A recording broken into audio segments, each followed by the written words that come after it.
Hello there, my name is Will Malacote, and I get the luxury of doing this 15-minute video, so it's not going to be too long. It's a little bit nervous talking in front of the camera, but I thought I'd share some of the accomplishments that I've done since I've been down, and just kind of give a brief outline of what they meant to me and how they've helped me change. So I brought a little bit of reference, some of the certificates of completion that I've got, so bear with me. I'm going to try my best to inform you what I've done. The first one that I've got is, I don't know if you can see this, but is a certificate of completion for a CTAB class, which is the first class that was developed here in the state, called Change Thinking, Attitude, and Behavior. And is a year-long program, 12-step, based on the recovery of addictions, well, whatever addictions it may be, alcohol, narcotics, anger, it could be anything. It was a real interesting class, kind of made me think outside the box and help work on some of my faults and flaws, and ultimately use better thinking in some of my choices. And it was a pretty fun program, and I've encouraged a lot of other individuals to participate in it too. And so that was the most recent one, the CTAB. Another program that I participated in and got the certificate of completion was this ITP. For designing and facilitating the Focusing on Freedom curriculum for the ITP is an intensive transition program. And it's for the gentlemen who have done programs or getting out of programs. They developed a step-down program for them to kind of phase back down into the population. And so we put together a program to where we kind of addressed what their value system was, what was important to them. And so we went up there, and the curriculum has changed the time structure over the last few months to try to be able to get more individuals in there. But it helps them focus on what's important to them. And obviously, them coming out of programs, they're isolated from the population. So a lot of our families, believe it or not, do time with us, regardless if we're going through ups or downs. They feel that when we call home or when we write home. And so some of these individuals doing programs create a distance between their families. And so I think we help express some of the importance of being better individuals in here, because it carries out there. So it was real fun to be active and participating in that program. I don't know how this one got in here. This was just a Mariners. We won the softball championship last year. I don't know how it snuck in there. Maybe because it's got the Mariners thing on there. I don't know. That's kind of funny. I think somebody did that on purpose. There's another one for a similar class, and it's the Release Readiness Program. And this was designed by us, the Step Up group. Which is a group of individuals that have, some of them are lifers. A lot of individuals in this group have been down a significant amount of time. And, it's typical to see individuals come in and out of the system over and over again. And for a lot of us that have been down only one time, like this is my first time being down, it's the progress that I've made and the person that I've become now, it's disappointing to see some of these guys fail and come back 2-3 times. It's sad. And so we start asking ourselves, well, why are these guys failing? Is it jobs? Is it housing? Is it support? Is it drugs? Is it addiction? Maybe it's a little bit of all of that. So we developed a release readiness class, which is this is the only place in the state that I know of that has this curriculum.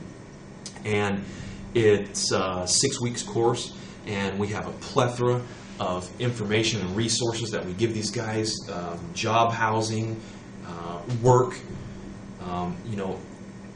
companies that hire ex-felons. We do resume preparation. We design and format resumes for them with their history, and we even utilize some of the things that they've done since they've been down. Those are tools that they can use out there too.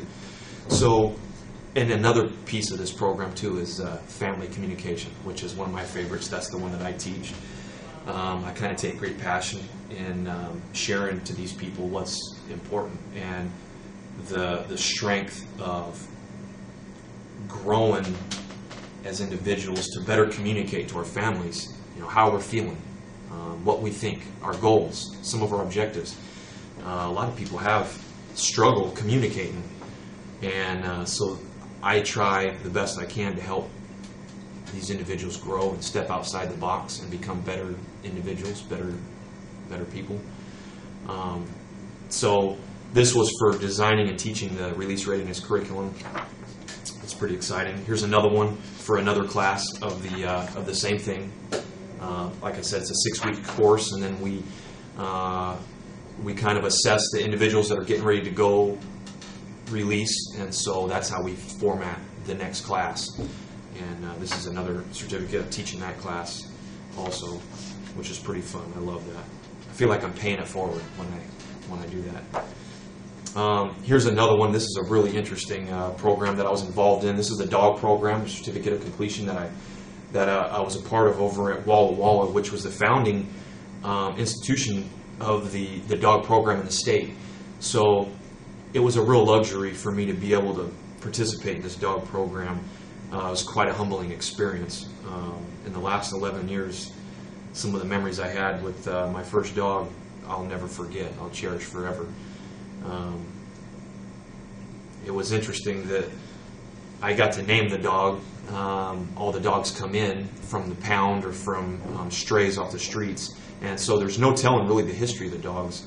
And this female dog came in, and I got to name her Sienna, and it was kind of funny because she just had that color of her hair that matched one of my paint colors, and I was like, man, that's kind of a sienna color. Me and my cellmate were kind of disputing the colors, and I was like, well, let's just name her Sienna. She's and she'd been beaten, and so she had a real unique personality. She was real skittish and scared of people, anybody in uniforms. Kind of odd, but I guess that's just the way it works. But that was a real fun experience. I'm not gonna lie, I cried when the dog left. It's just one of those things where, I kind of realized that, if people could be more like dogs, I think we'd have a little more compassion in the world, because dogs seem to have that unconditional love. Right, wrong, or indifferent, they're always happy to see you. They always love you, and it kind of helped me grow through a time that I was troubling in. My daughter was diagnosed with brain cancer at that time, and so I got blessed to be a part of this program at that same time. And so it was a struggling moment for me. This is a school affidavit for 1,000 hours of completing the barbershop program. This was one of the first things that I did when I first got to Walla Walla many years ago. I always stayed pretty busy, and I didn't really figure wasting time on bettering myself. I figured I was taken away from my family for a reason, and so I have tried to be the best person I can. This is another certificate of completing the barber program at Walla Walla and being certified 1,000 hours. Again, that was a really fun program. Jim Gaffrey was the teacher over there, and he was an excellent teacher. We used to have clip-offs. I would challenge him to clip-offs. That was kind of fun. I'd have some of my partners up there, and we would get the clippers going. And I beat him a couple times. It was kind of fun, like the sensei, or what do they call him? The apprentice surpassing the sensei. That was kind of cool. This is another program that I participated in, which I think is one of the best ones that I've seen so far. That's kind of a rare one in the state, and it's a Toastmasters International. And I never knew anything about Toastmasters before, and my partner was begging me weeks and weeks to come up there to this Toastmasters group, and I didn't know anything about it. And he says, man, I think you'll like it, bro. Let's just come up there and give it a shot. And so I went up there, and there was sponsors from the streets in there, and there was a lot of structure in this program. People running a clock and a timer, and writing down and charting your speeches and communication. And I went up there and I gave an icebreaker my first night, and one of the sponsors says, "Man, Malaco, you should come back. You should come back." So I kind of got inspired by some of that, and so I thought, well, you know what? If I was given one more opportunity to go try over again, maybe I go back and win my case and I get to have another trial. I would really like to be able to convey to this jury who I really am, the things that I didn't get to convey the first time.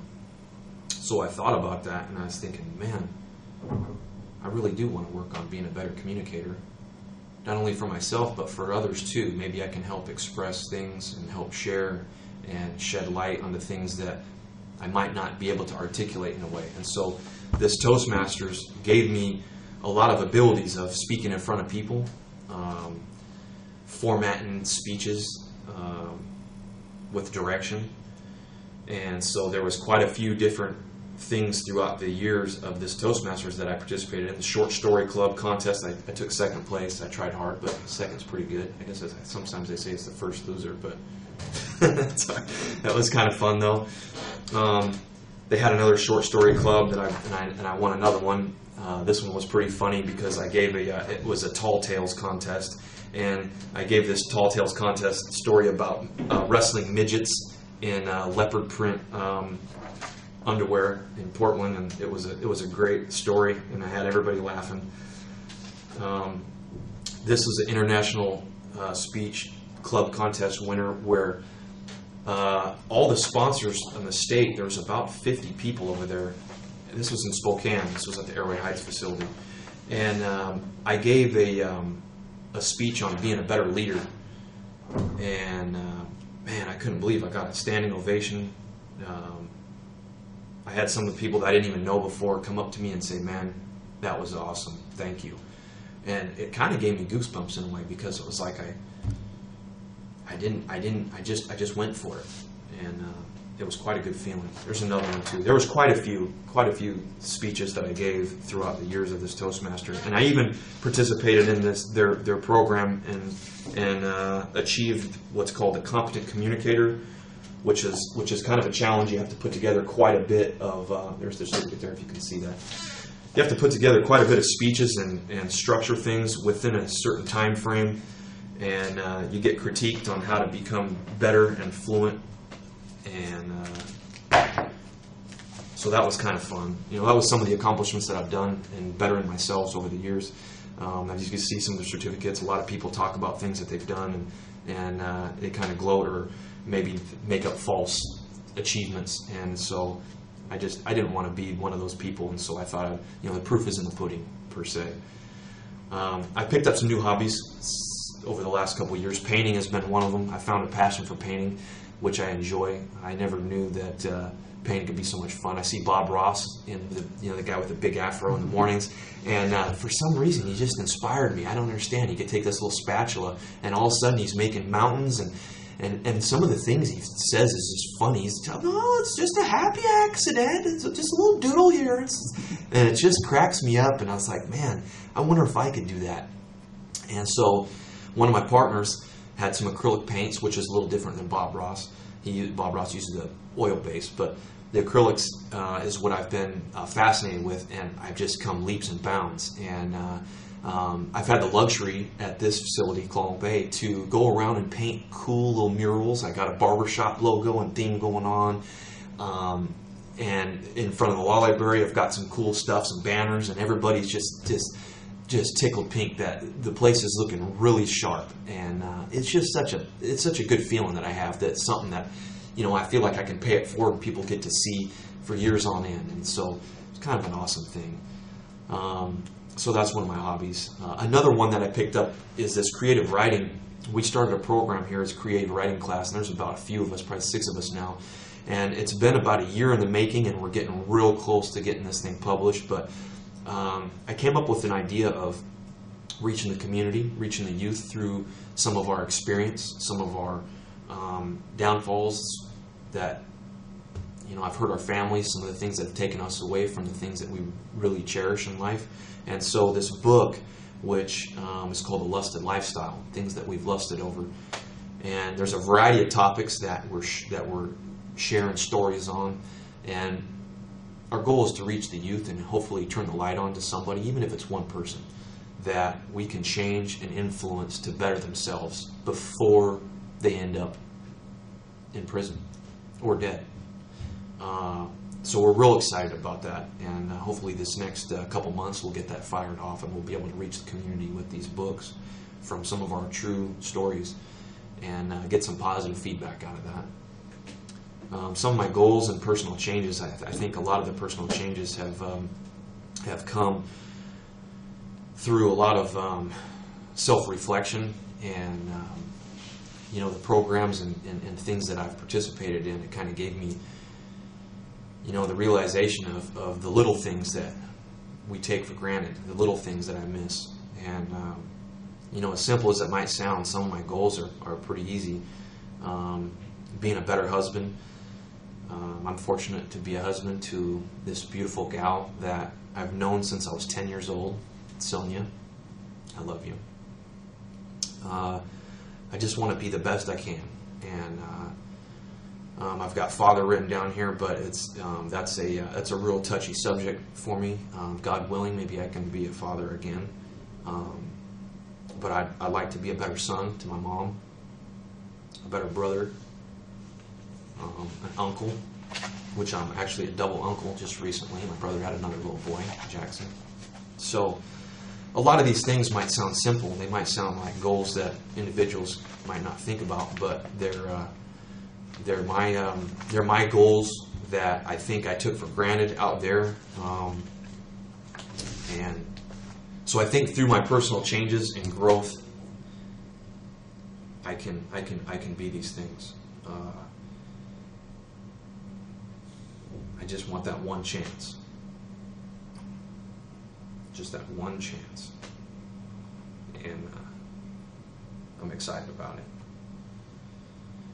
So, in closing, I just want to say hi to my family. Happy Mother's Day, Sonia, my sweetheart. I love you. Mom, if you get to see this, Happy Mother's Day to you too. So I hope this has kind of shed some light on me and the growth and direction and changes that I've made, which are 180 from the person that I was 11 years ago. I think that it was necessary for me to be faced with the struggles and the departure from my family to become essentially the person that I've always wanted to be. I think I finally actually found that true happiness in life, and that's odd to say from this perspective, from where I'm at. I think this place hardens a lot of people, but I haven't let that happen. So, in closing, thank you for listening, and appreciate your time.